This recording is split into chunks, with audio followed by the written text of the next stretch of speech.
Hey Floss Tube, it's Rebecca. I am the Route 66 Stitcher. If it is your first time here, welcome. I'm very happy you're here.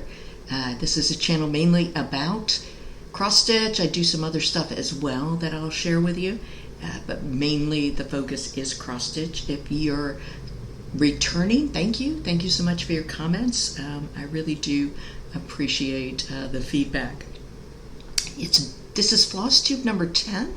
Seems hard to believe that this is number 10. And I was looking back, and my last one was 2 months ago. It was the last week of May. And a lot has happened since then. I've had time off, and then I've been frantically working, trying to catch up with all the stuff that piled up while I was off of work. The time off from work was mainly spent at home. I really needed to recover from the COVID, and being able to sleep whenever I wanted or take naps or do whatever my body was telling me I needed to do was extraordinarily helpful. I did go to a conference at the end of June in New Orleans, which it was like, what are you thinking, conference planners? It was, granted, we're going into probably our fourth or fifth week of triple-digit weather here, but certainly nowhere near the humidity of New Orleans in June. So talk a little bit about that later, because I did pick up some haul while I was there. All right. I really thought that during those 2 months I didn't do much, which is why I have not made a floss tube in a while. And when I was gathering all my stuff together, I was like, I actually did a lot more than I thought I had. I remember saying and I apologize, it's a really bright sunny day. It's going to be 110 here again today with the heat index. And my neighbors have, for some odd reason, started mowing their lawn that is completely crisp and burnt, that's not growing to begin with. So if you hear a lawnmower, I do apologize. I have no control over my neighbors. Anyways, back to my finishes. I have some full finishes to show you. I remember saying at the end of my last video that I was planning some hardanger project because I hadn't done one in a while and didn't want to kind of lose those skills. And so I not only kitted up and started, but I completely finished a hardanger project. And this is, hold this over here, ish, over here, there we go. This is Durang Jones Bird Ornament. Durang Jones Bird Ornament. And it's basically just a square that you fold in the corners and you whip stitch together. And I don't not continue to hold that over my face.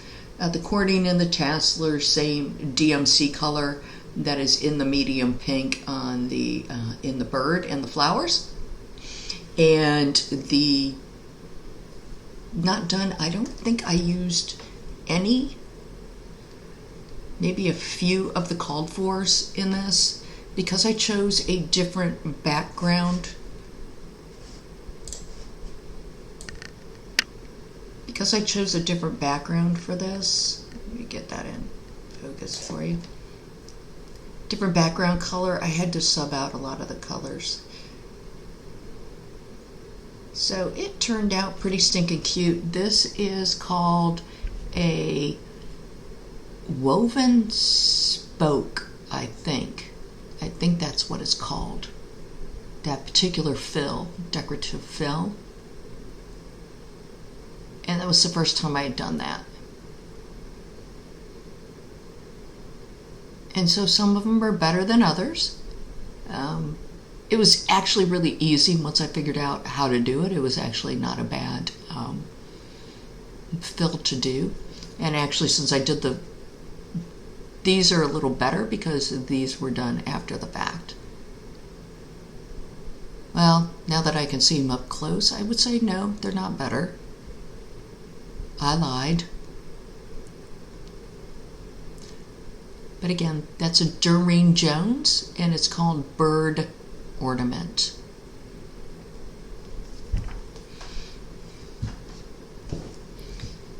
And I was on a 3D roll. I hadn't had a chance between being sick and not feeling well and getting ready for vacation and trying to get inbox 0, which is, you know, the holy grail.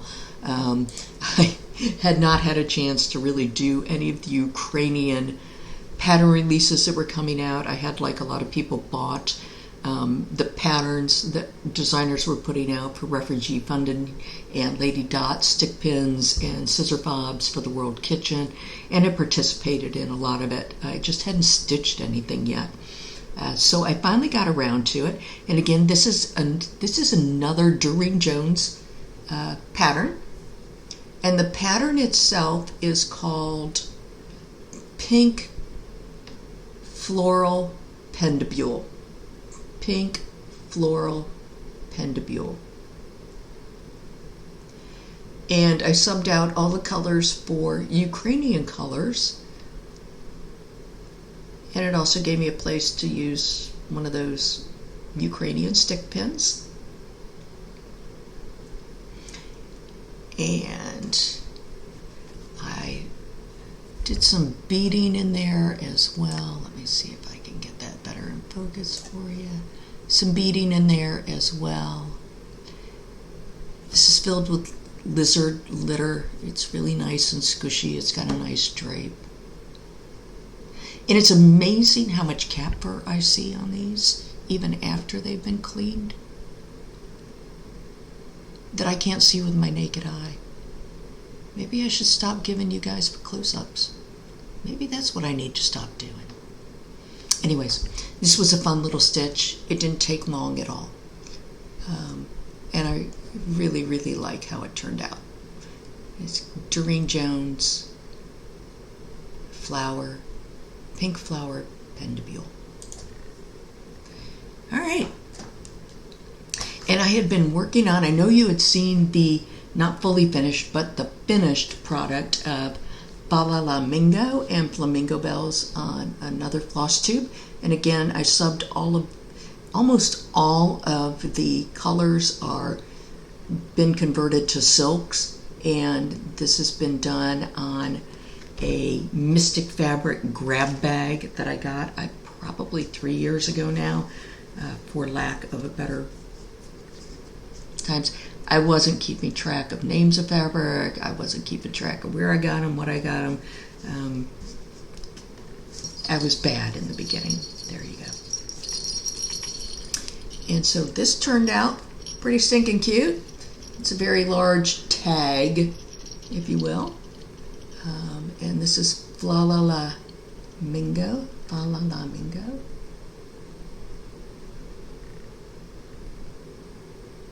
And the fabric just matches it completely. I put the descriptions of where to get the fabric. This fabric is from Spoonflower. I love Spoonflower. You just go in there and say, this is what I want, and boom, sooner or later it pops up. This is Peony. Peony Pom, Mini Pom Pom from Lady Dot.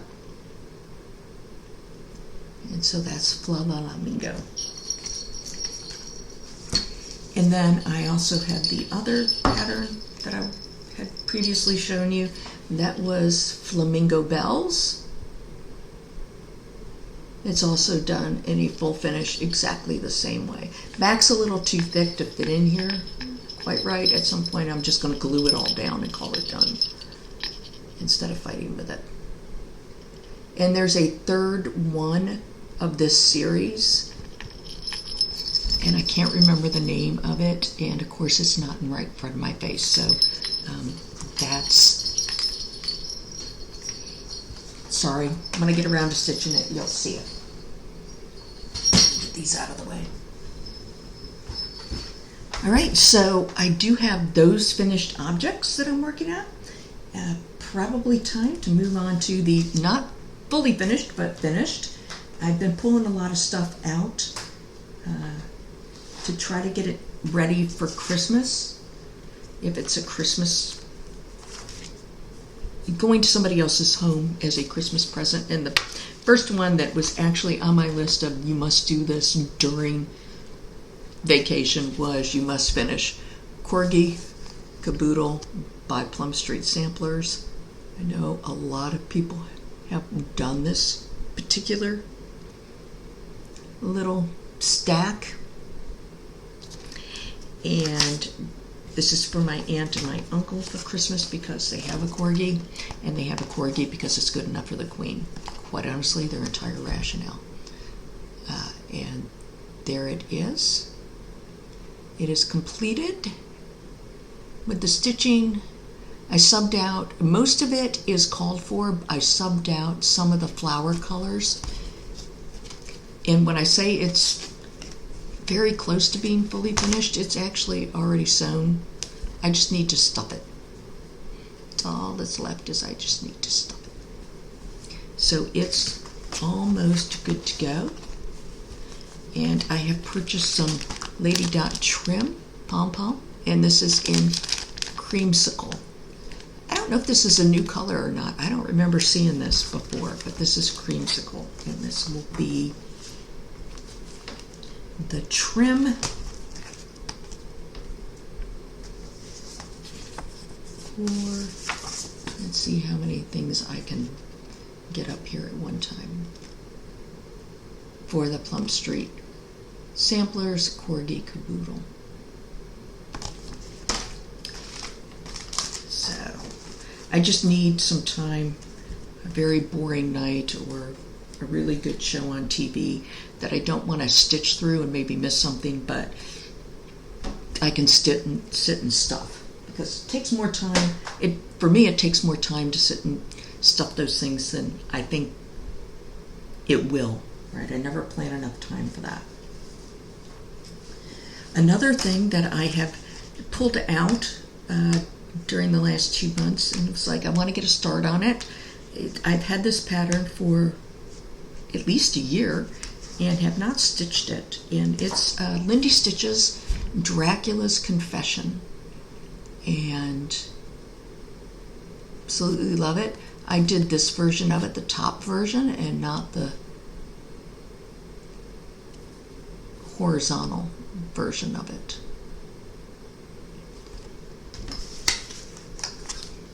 And it is bigger than I thought it was going to be, and I haven't figured out what I'm going to do with it yet. Sorry.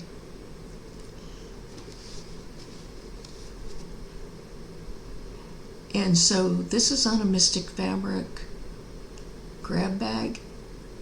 Might have even been a Fabric of the Month. I was in the Fabric of the Month club for a year. I honestly don't remember. It is a linen, and it is a 32 count. I have used the majority of the called for threads on this because it is, again, different color background. I chose a different color fabric. A couple of the colors have been subbed in. So I think it turned out pretty nice. I have no idea how I'm going to do a full finish on this. I don't need any more intermediate size pillows. I'm thinking about a flat fold. Been thinking about a hanging thing, sort of like the flamingos. I'm not really sure what I'm going to do with it. But again, this is Lindy Stitch's Dracula's Confession.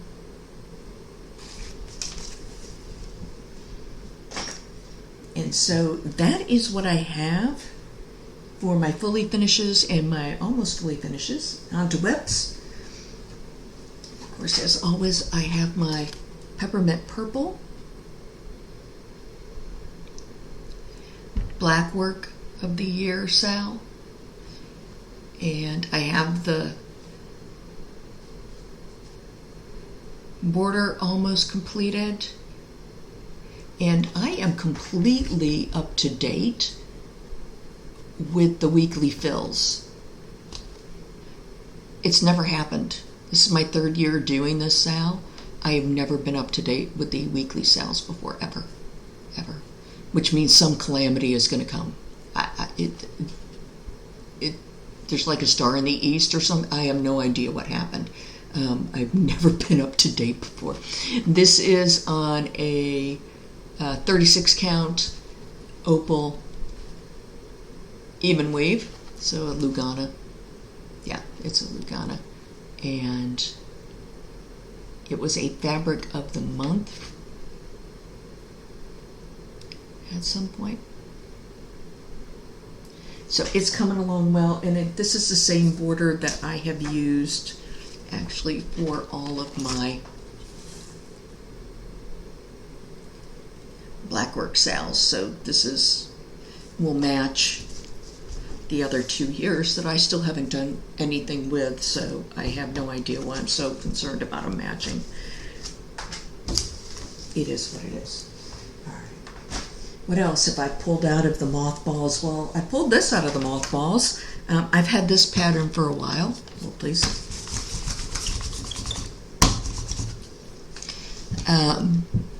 I've had this pattern for a while. And it is ink circles. This'll do. Ink circles, this'll do.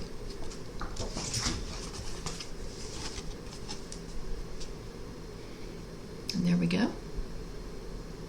Oop, that's getting really blown out there. Maybe more of that. It's in all of the called for DMC. This is a 32 count Lugana. It's an even weave. I have used this fabric before for the pillow cover, the Blackwork Mori Memento pillow cover that I did in Blackwork for a friend of mine. It's really, really heavy. I know it looks like you can see through it, but in the hand, its hand feel is like a denim. It's really thick, really, really heavy. I have no idea where I got it from, and I have no idea why I have a yard of it. Just is. So this is ink circles. This'll do.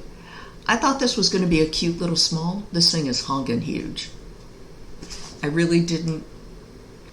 I just pulled it and go, oh, that'll be a nice little bowl stuffer. Yeah, like the entire bowl.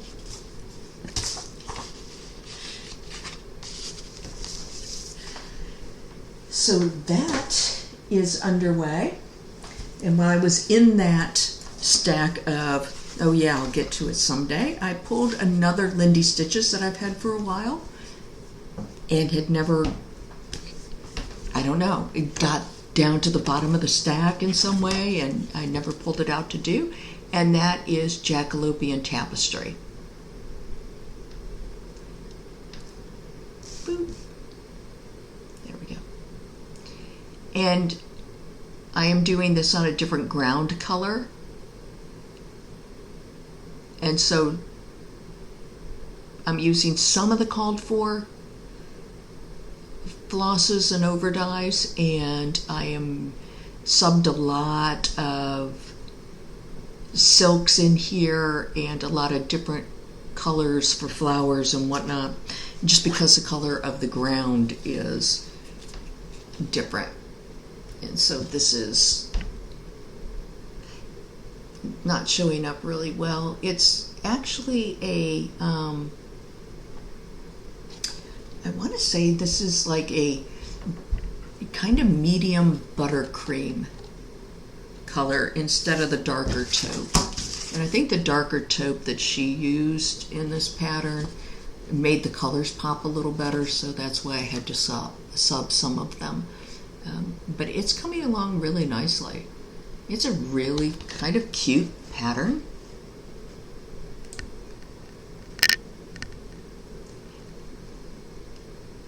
And of course the sun shifted, so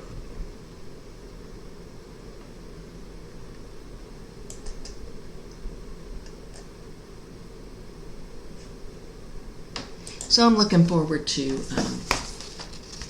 having this in rotation for a while. There's a lot here. I should have realized when I picked up the pattern and I was looking at that border that there's a lot of stitching to do. So this will be in the hopper for a while. And then I have the Laurel Dodd. I searched for an ancestor. I got a lot of her completed out. I got all of the skirt done.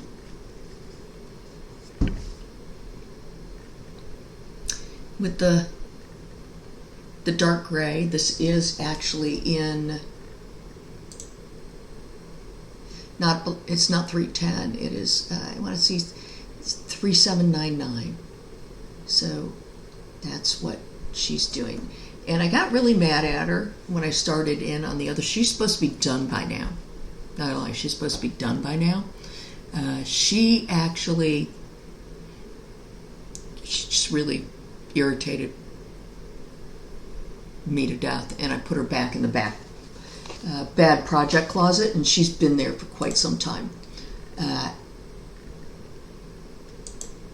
The alternating stripes in the pattern, the color called for white, and it didn't look quite right. It was way too harsh for the background pattern the background of the actual fabric itself. So I tried ecru, pearl, 712, 746. I've tried light yellow. I've tried light orange. This right here is actually the same silk floss as her top. Same silk floss as in her sleeves. And it's kind of reading to me more Halloween than generic. So I can't come up with the color that works for whatever my vision is, and I didn't even know I had a vision for those alternating stripes. And so I actually stitched this particular row right here. I have stitched this, I can't tell you how many times, with how many different colors. And of course there's a big old cat fur right there. I have no idea. So I just put her back into the bed project closet. She's been there for quite some time.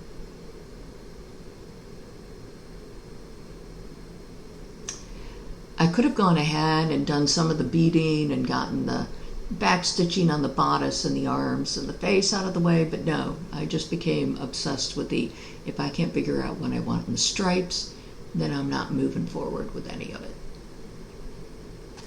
So if anybody has any idea of what I could try in there that would get her out of the bad project closet and complete it, that would be fantastic. But see, from here, back here, oops. Camera works really well for what I need it for work, but it's really a pain in the butt for stuff like this. From here, it really does start to look Halloween-y with those colors in the skirt. Anywho, maybe I am definitely overthinking this, no doubt. So that's what I have in terms of whips right now. I have actually kitted up another punch needle, wool fillers. I finished the Christmas one, so Cgk Crafts had just come out with the autumn leaves, which didn't print really well from my printer, but I'd actually finished getting it together, drawing it out yesterday, and then attaching the wool. So I have some punch needle coming up in the future, as well as a hard hanger Christmas ornament that I want to work on. So on to haul. I don't have much haul. I have tried to wean myself from hunter-gatherer into start stitching some of the stuff you got, because I really do have more than I thought. I do have, as always, my Fiberlicious Yummy Fibers Silk of the Month Club, and Mermaid Tails was from June, and they are beautiful. And it's not really reading on camera, but this one right here is much different than this one. This one's much more yellow based. This one is much more, I want to say gray based, more cool tone, more warm tone. So, but they're very, very, very pretty. Let's see if I can get, now they look exactly the same on camera. They're different in person. promise you I'm not making it up. And then this month's is called Gleaming Beauty. Boop.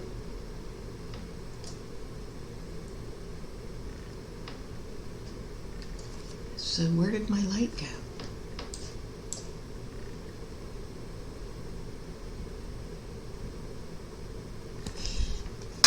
She does such a good job with those. I've been in the Silk of the Month Club now for almost, not quite a year, and I have a significant stash of silk with Getting Vibe every month, and they just sit there. I've actually forced myself in these past few projects to go in and pull the silk to sub out for some of the cotton flosses and stuff.